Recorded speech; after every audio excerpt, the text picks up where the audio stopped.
Gracias por estar de nuevo con nosotros. En este video consideraremos la introducción al libro de Nehemías. El nombre hebreo Nehemías significa Jehová consuela o Jehová tiene misericordia. Este libro, que lleva el nombre de su protagonista, es la segunda parte de la obra Esdras-Nehemías, como ya explicamos en la introducción al libro de Esdras. Nehemías fue una figura predominante durante la reconstrucción de los muros de Jerusalén, como consta en su libro. En el capítulo 2 del libro que lleva su nombre, nos informa que servía como copero del rey Artajerjes, de quien sabemos que gobernó entre los años 465 a.C. y 424 a.C.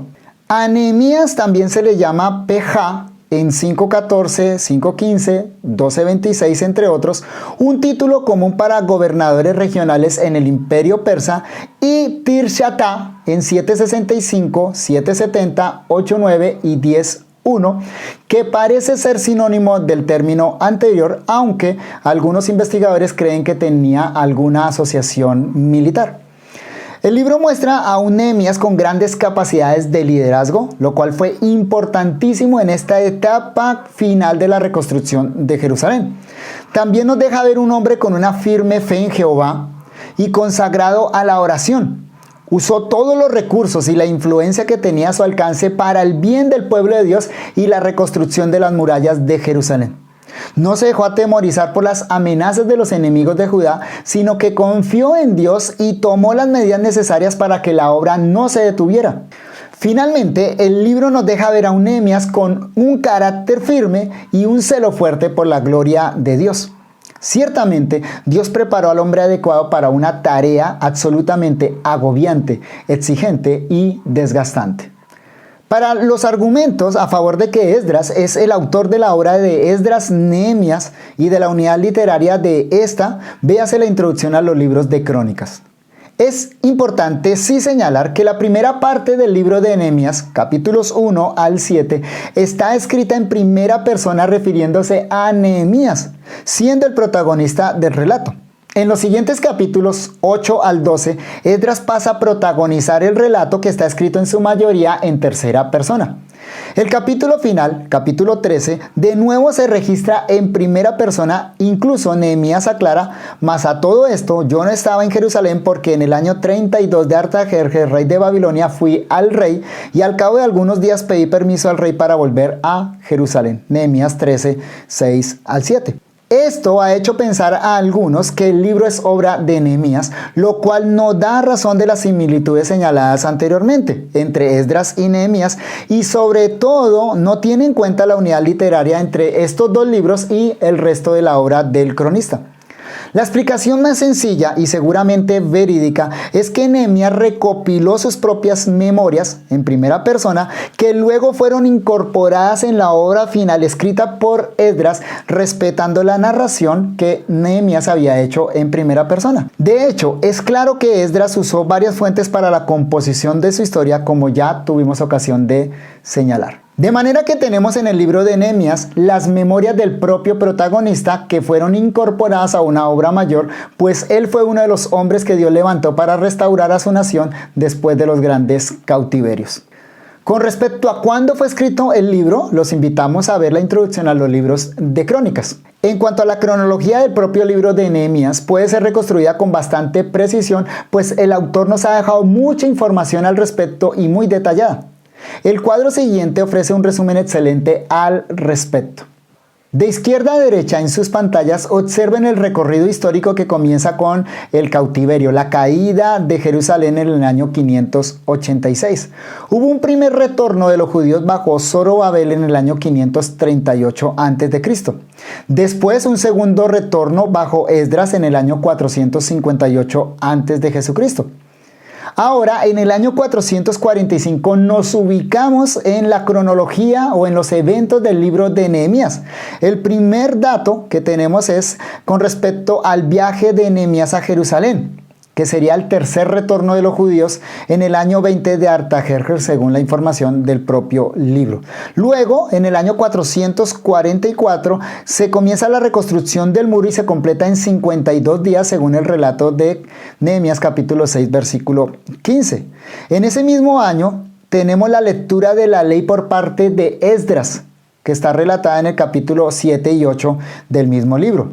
En el año 433, Nehemías regresa a Susa, la capital del imperio, a cumplir sus obligaciones con el gobierno. Y en el año 432 vuelve a Jerusalén en su segundo viaje, tal y como está narrado en el capítulo 13, versículos 6 al 7. Así que la cronología completa del libro de Nehemías abarca aproximadamente unos 13 años.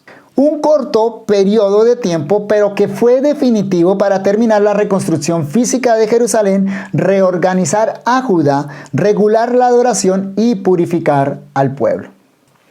Pasemos a considerar ahora el propósito del libro de Nehemías. Recordemos que el propósito de la obra Esdras Nehemías es exhortar y animar a los repatriados para que continúen la obra de reconstrucción de su identidad nacional, avanzando más allá de las paredes del templo y los muros de Jerusalén hacia la restauración de la santidad conforme a la ley de Moisés. Esta obra exhorta a los judíos porque ellos están coqueteando con los pecados que llevaron a sus padres al destierro, añadiendo incluso otros pecados. Pero esta obra también anima a los judíos porque las presiones son muchas, presiones de dentro, presiones de fuera, las cuales no debían desalentarlos, sino empujarlos hacia adelante en vista de un futuro glorioso bajo el descendiente de David. Dentro de este propósito general, el libro de Esdras se centra en narrar la reconstrucción del templo, mientras que el libro de Nehemías se centra en narrar la reconstrucción de las murallas de Jerusalén. Los primeros versículos de Nehemías revelan este interés particular. Nehemías 1, 1 al 3. Palabras de Nehemías, hijo de Acalías. Aconteció en el mes de Quisleu, en el año 20, estando yo en Susa, capital del reino, que vino Ananí, uno de mis hermanos, con algunos varones de Judá, y les pregunté por los judíos que habían escapado, que habían quedado de la cautividad y por Jerusalén. Y me dijeron, el remanente, los que han quedado de la cautividad allí en la provincia, están en gran mal y afrenta, y el muro de Jerusalén derribado y sus puertas quemadas a fuego. A diferencia de Esdras, que era sacerdote, Nehemías era gobernador, con grandes capacidades de liderazgo y también la influencia necesaria para conseguir los recursos suficientes para la tarea tan grande de reconstruir los muros de la ciudad. Mientras estos muros no estuvieran levantados, Jerusalén estaría desprotegida, no solo militarmente, sino también y principalmente de las influencias perniciosas de los pueblos paganos que rodeaban a Judá. El último capítulo del libro revela claramente los resultados de tales influencias. Noten Nehemías capítulo 13 versículos 1 al 3.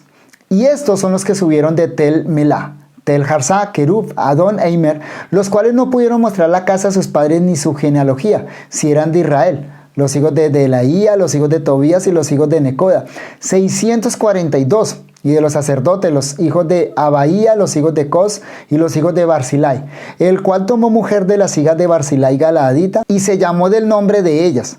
Estos buscaron sus registros de genealogías y no se halló. Y fueron excluidos del sacerdocio y les dijo el gobernador que no comiesen de las cosas más santas hasta que hubiese sacerdote con Urim y Tumim. Capítulo 13 versículos 8 y 9. Y me dolió en gran manera y arrojé todos los muebles de la casa de Tobías fuera de la cámara y dije que limpiasen las cámaras e hice volver allí los utensilios de la casa de Dios, las ofrendas y el incienso. También pueden leer versículos 15 al 17 y versículos 23 al 25 del mismo capítulo. A esto podemos sumar otras denuncias que aparecen al interior del libro. Por ejemplo, Nehemías capítulo 2 versículos 18 al 20. Entonces les declaré cómo la mano de mi Dios había sido buena sobre mí y asimismo las palabras que el rey me había dicho. Y dijeron, levantémonos y edifiquemos. Así esforzaron sus manos para bien. Pero cuando lo oyeron Sanballat, Horonita, Tobías el siervo amonita y Gesem el árabe, hicieron escarnio de nosotros y nos despreciaron diciendo, ¿qué es esto que hacéis vosotros? ¿Os rebeláis contra el rey? Y en respuesta les dije, el Dios de los cielos, Él nos prosperará y nosotros sus siervos nos levantaremos y edificaremos, porque vosotros no tenéis parte ni derecho ni memoria en Jerusalén. Ahora capítulo 6 versículos 1 y 2. Cuando oyeron Sanballat y Tobías y Gesem el árabe y los demás de nuestros enemigos que yo había edificado el muro y que no quedaba en el portillo, aunque hasta aquel tiempo no había puesto las hojas en las puertas, Sanballat y Gesem enviaron a decirme, ven y reunámonos en alguna de las aldeas en el campo de Ono, mas ellos habían pensado hacerme mal. Se puede añadir capítulo 5 versículos 1 al 5 y capítulo 6 versículos 17 al 19. Es lamentable leer el último capítulo del libro, pues nos muestra que aún después de haber levantado los muros de la ciudad, la influencia pagana seguía ejerciendo poder sobre los judíos repatriados. Esta es la razón por la cual la segunda sección del libro, capítulos 8 al 13, se dedica a narrar la exposición de la ley al pueblo por parte de Esdras. Son largos discursos que recopilan toda la historia anterior de Israel, enfatizando los pecados de sus antepasados y las consecuencias que vinieron por estos. Es decir, si en los primeros capítulos se levantan muros físicos, en estos últimos se levantan muros espirituales. Escuchemos algunas de las exhortaciones de Esdras, capítulo 9, versículos 16 al 20. Mas ellos y nuestros padres fueron soberbios y endurecieron su cerviz, y no escucharon tus mandamientos. No quisieron oír ni se acordaron de tus maravillas que habías hecho con ellos. Antes endurecieron su cerviz y en su rebelión pensaron poner caudillo para volverse a su servidumbre. Pero tú eres Dios, que perdonas, clemente y piadoso, tardo para la ira y grande en misericordia, porque no los abandonaste. Además, cuando hicieron para sí becerro de fundición y dijeron, este es tu Dios que te hizo subir de Egipto, y cometieron grandes abominaciones, tú con todo, por tus muchas misericordias, no los abandonaste en el desierto. La columna de nube no se apartó de ellos de día para guiarlos por el camino, ni de noche la columna de fuego para alumbrarles el camino por el cual habían de ir. Y enviaste tu buen espíritu para enseñarles, y no retiraste tu maná de su boca, y agua les diste para su sed. A lo cual podemos añadir capítulo 9, versículos 26 al 31. La única base para el clamor es la misericordia de Dios y su fidelidad al pacto. El efecto de estas penetrantes predicaciones fue el arrepentimiento del pueblo, como testifican estos otros textos. Capítulo 9, versículos 2 al 3. Y ya se había apartado la descendencia de Israel de todos los extranjeros, y estando en pie, confesaron sus pecados y las iniquidades de sus padres. Y puestos en pie en su lugar, leyeron el libro de la ley de Jehová su Dios la cuarta parte del día, y la cuarta parte confesaron sus pecados y adoraron a Jehová su Dios. Capítulo 9, versículos 33 al 38. Pero tú eres justo en todo lo que ha venido sobre nosotros, porque rectamente has hecho, mas nosotros hemos hecho lo malo. Nuestros reyes, nuestros príncipes, nuestros sacerdotes y nuestros padres no pusieron por obra tu ley, ni atendieron a tus mandamientos y a tus testimonios con que les amonestabas. Y ellos, en su reino y en tu mucho bien que les diste, y en la tierra espaciosa y fértil que entregaste delante de ellos, no te sirvieron ni se convirtieron de sus malas obras. Y aquí que hoy somos siervos. Henos aquí, siervos en la tierra que diste a nuestros padres para que comiesen su fruto y su bien. Y se multiplica su fruto para los reyes que has puesto sobre nosotros por nuestros pecados, quienes se enseñorean sobre nuestros cuerpos y sobre nuestros ganados, conforme a su voluntad, y estamos en grande angustia. A causa pues de todo esto, nosotros hacemos fiel promesa y la escribimos, firmada por nuestros príncipes, por nuestros levitas y por nuestros sacerdotes. Es fácil ver entonces que el propósito del libro es empujar a los repatriados a no bajar la guardia frente a las influencias paganas, a que se mantenga alerta frente al poder seductor del pecado que trajo gran ruina a su nación.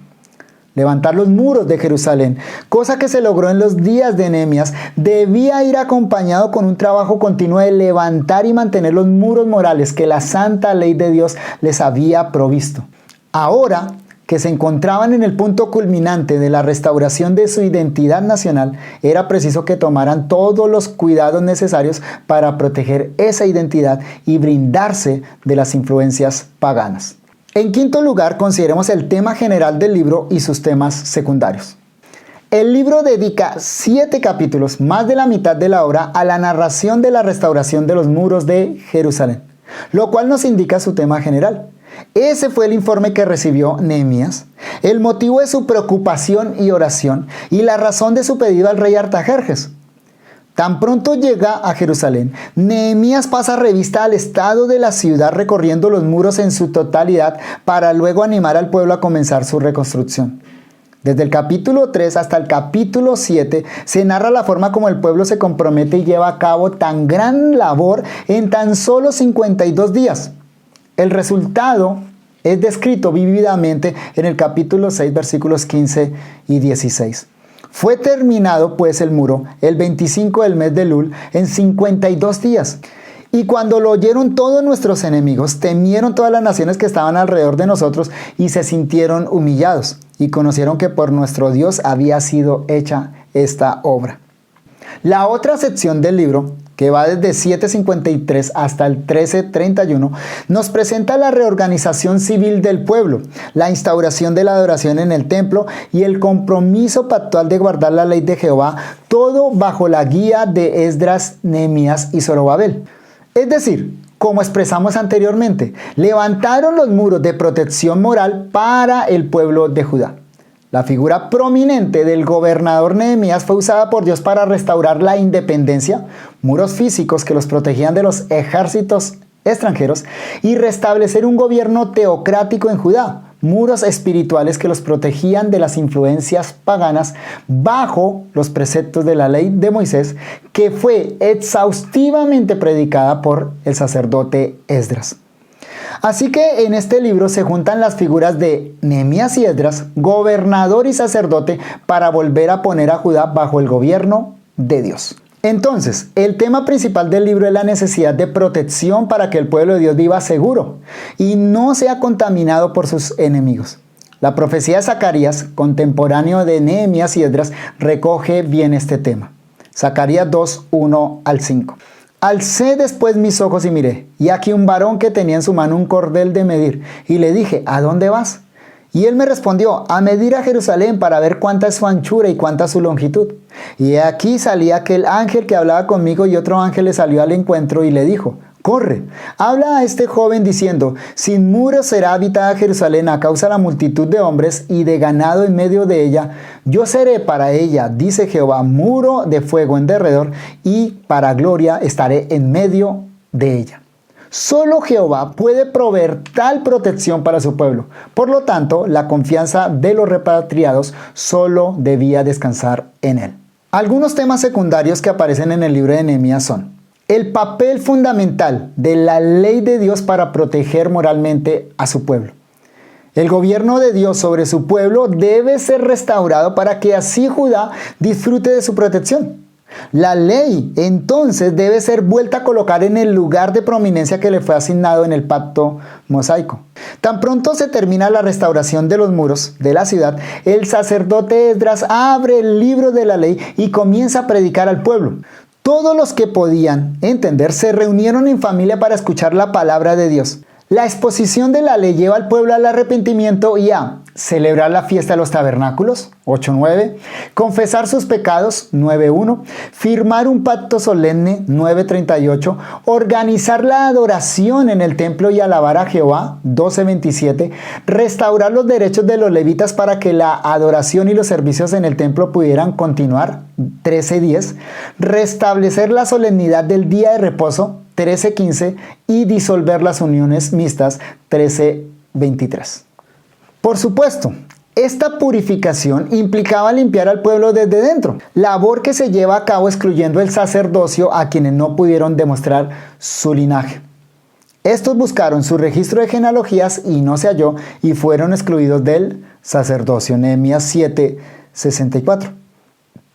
Pero lo que es más relevante en Nehemías, a diferencia de Esdras, es la amonestación de no dejarse contaminar por las naciones extranjeras.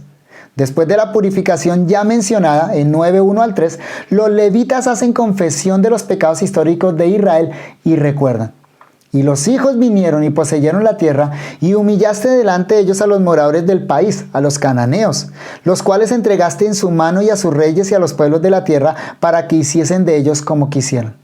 Y tomaron ciudades fortificadas y tierra fértil, y heredaron casas llenas de todo bien, cisternas hechas, viñas y olivares, y muchos árboles frutales. Comieron y se saciaron, y se deleitaron en tu gran bondad. Pero te provocaron a ira y se rebelaron contra ti, y echaron tu ley tras sus espaldas, y mataron a tus profetas que protestaban contra ellos para convertirlos a ti, e hicieron grandes abominaciones. Nehemías 9, 24 al 26. En sexto lugar, consideremos las principales doctrinas que enseña el libro.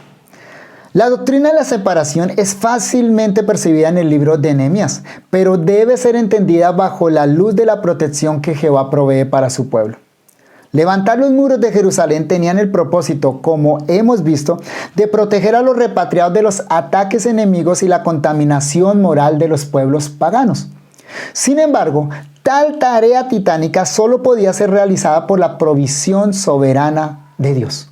Si Dios no protege a su pueblo, entonces Judá será presa fácil de sus enemigos y resultará contaminado.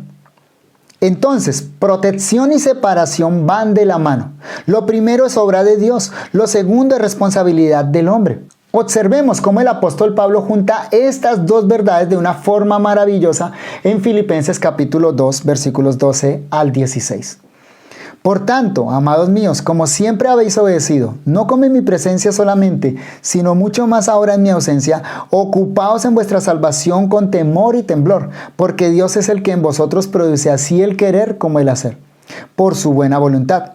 Haced todo sin murmuraciones y contiendas, para que seáis irreprensibles y sencillos, hijos de Dios sin mancha, en medio de una generación maligna y perversa, en medio de la cual resplandecéis como luminares en el mundo, asidos de la palabra de vida, para que en el día de Cristo yo pueda gloriarme de que no he corrido en vano, ni en vano he trabajado. El creyente debe ocuparse en su salvación con temor y temblor. Debe hacer todo sin murmuraciones ni contiendas.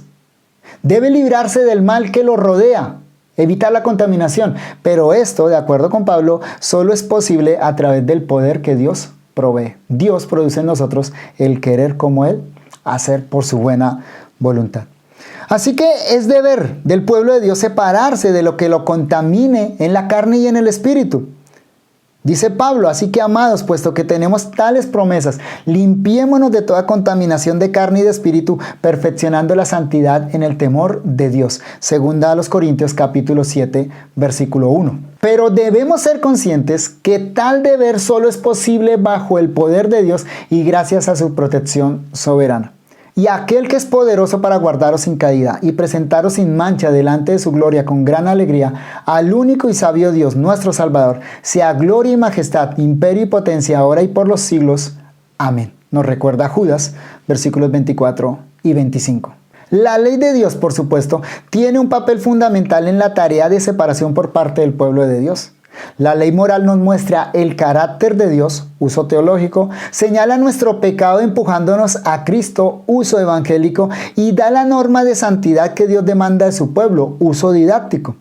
En el libro de Nehemías vemos cómo Esdras proclama la ley para que Judá sepa claramente cuál es la voluntad de Dios. Es decir, sin conocimiento de la ley no hay conocimiento de Dios ni de su voluntad. Al respecto, Santiago nos recuerda: pero sed hacedores de la palabra y no tan solamente oidores, engañándoos a vosotros mismos. Porque si alguno es oidor de la palabra, pero no hacedor de ella, este es semejante al hombre que considera en un espejo su rostro natural. Porque él se considera a sí mismo y se va, y luego olvida cómo era. Mas el que mira atentamente en la perfecta ley, la de la libertad, y persevera en ella, no siendo oidor olvidadizo, sino hacedor de la obra, este será bienaventurado en lo que hace. Santiago 1, 22 al 25. Sin embargo, no pasemos por alto que el poder para cumplir la ley solamente proviene de Dios, como nos lo enseña Pablo en Romanos 8, 3 y 4. Porque lo que era imposible para la ley, por cuanto era débil por la carne, Dios, enviando a su Hijo en semejanza de carne de pecado y a causa del pecado, condenó al pecado en la carne, para que la justicia de la ley se cumpliese en nosotros, que no andamos conforme a la carne, sino conforme al Espíritu. Así que la separación que es demandada por Dios y proclamada por su santa ley es nuestro deber. El cumplimiento de este deber es primero personal, pero luego también corporativo. El creyente debe limpiarse de toda contaminación separándose del mundo, pero la iglesia también debe mantenerse pura de cualquier cosa o cualquier persona que la pueda contaminar.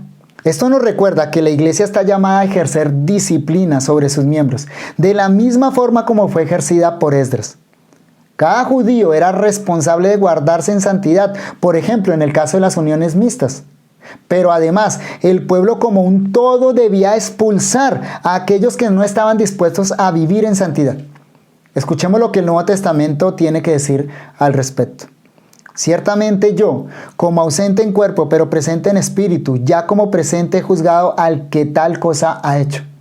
En el nombre de nuestro Señor Jesucristo, reuníos vosotros y mi espíritu, con el poder de nuestro Señor Jesucristo, el tal sea entregado a Satanás para destrucción de la carne, a fin de que el espíritu sea salvo en el día del Señor Jesús. ¿No es buena vuestra jactancia? ¿No sabéis que un poco de levadura leuda toda la masa? Limpiaos pues de la vieja levadura, para que seáis nueva masa, sin levadura como sois, porque nuestra Pascua, que es Cristo, ya fue sacrificada por nosotros. Así que celebremos la fiesta, no con la vieja levadura, ni con la levadura de malicia y de maldad, sino con panes sin levadura de sinceridad y verdad. 1 Corintios 5, 3 al 8.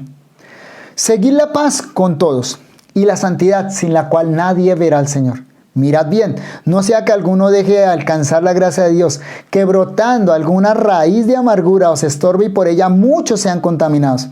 No sea que haya algún fornicario o profano como Esaú, que por una sola comida vendió su primogenitura.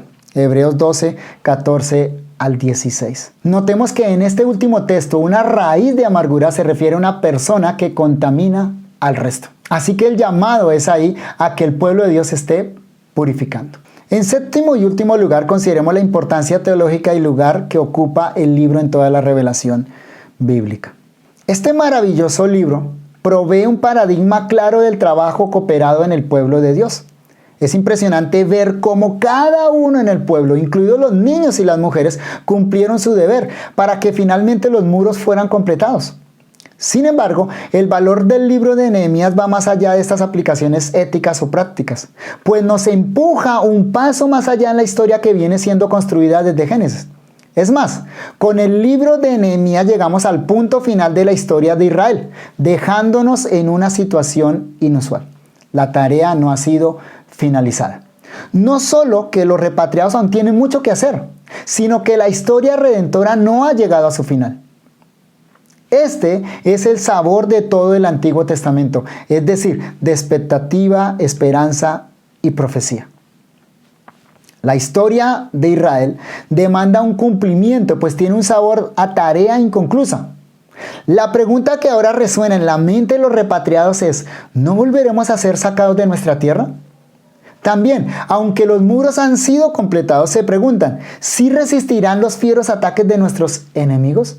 Esdras y sus compañeros, junto con los profetas posexílicos, animaron a los débiles judíos con palabras de esperanza que levantaban su mirada más allá de sus propios días. Fortalecieron sus almas cansadas, llevándolos a reflexionar en el soberano cuidado de Dios y su poder omnipotente para proteger a su pueblo. Solo Dios es muro de protección para Jerusalén.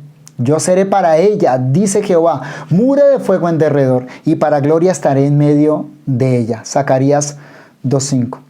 Así que la esperanza de los cautivos miraba hacia el horizonte, hacia aquel día cuando Jehová estaría en medio de Jerusalén, protegiéndola y gozándose en ella, cuando nadie se atrevería a tocar a sus hijos, porque estarían resguardados como su santa heredad.